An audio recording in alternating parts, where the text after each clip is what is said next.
Dragons are the ultimate weapon in Westeros, a near-perfect threat and fighting machine. They're the entire reason the Targaryens conquered Westeros about 100 years before the events of House of the Dragon and 300 years before Game of Thrones. As Rhaenyra Targaryen admits in the first episode of House of the Dragon, everyone says Targaryens are closer to gods than to men, but they say that because of our dragons. Without them, we're just like everyone else. But dragons are enough to swing the tide of just about any battle by themselves. From long distance, the most powerful dragons boast flames hot enough to melt stone like at Harrenhal. In close combat, they use claws as long and sharp as swords, jaws that smash through steel, and tails like whips that shatter wagons and send men flying 50 feet into the air. Men, beasts, and castles fall before their fearsome might. But every so often, amid all the carnage, a dragon actually dies. They're superpowered, but not invincible, as Arax learned to his and Prince Luke's dismay in House of the Dragon Season 1 finale. And with the arrival of Civil War and a reported 17 total dragons coming in the prequel show, a lot more of them might be about to perish. As Jorah Mormont says in the book series, quote, "They were bred for war, and in war they died. It is no easy thing to slay a dragon, but it can be done." Toothless and Hiccup taught fantasy audiences how to train a dragon, but George R. R. Martin depicts how to kill one.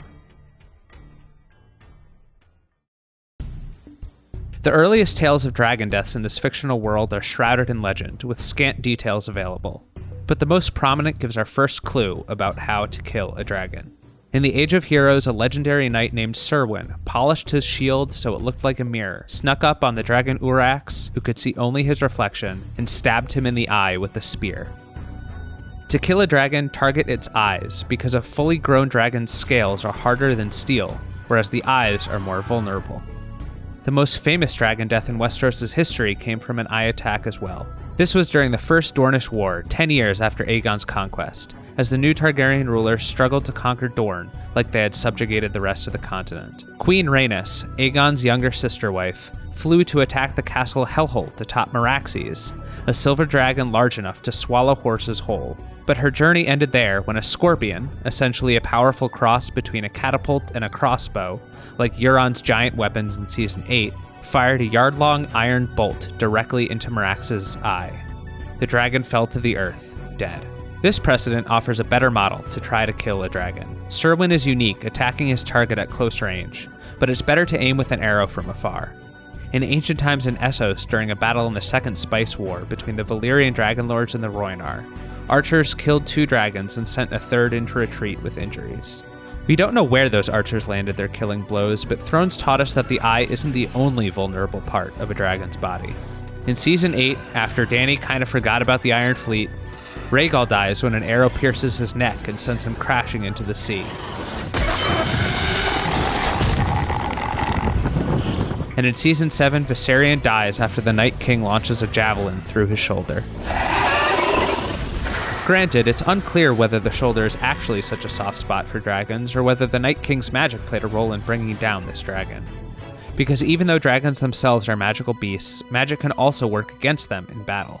During that clash in the Second Spice War, for instance, a team of water wizards helped the Rhoynar army keep the Valyrian dragons at bay, before archers finished the job.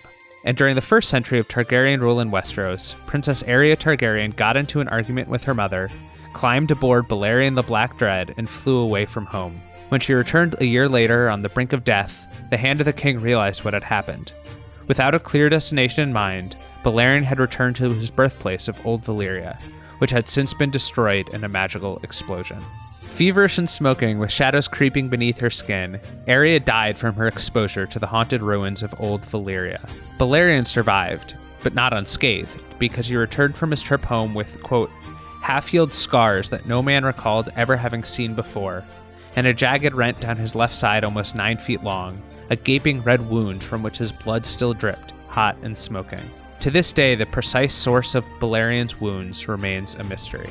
But men and magic aren't the most efficient source to carry out a dragon assassination. Sometimes it takes a dragon to kill another dragon. As Daemon says, "It's no easy thing for a man to be a dragon slayer. But dragons can kill dragons, and have." Or, as they say in The Incredibles, "The only thing hard enough to penetrate it is itself." So how do dragon versus dragon battles work?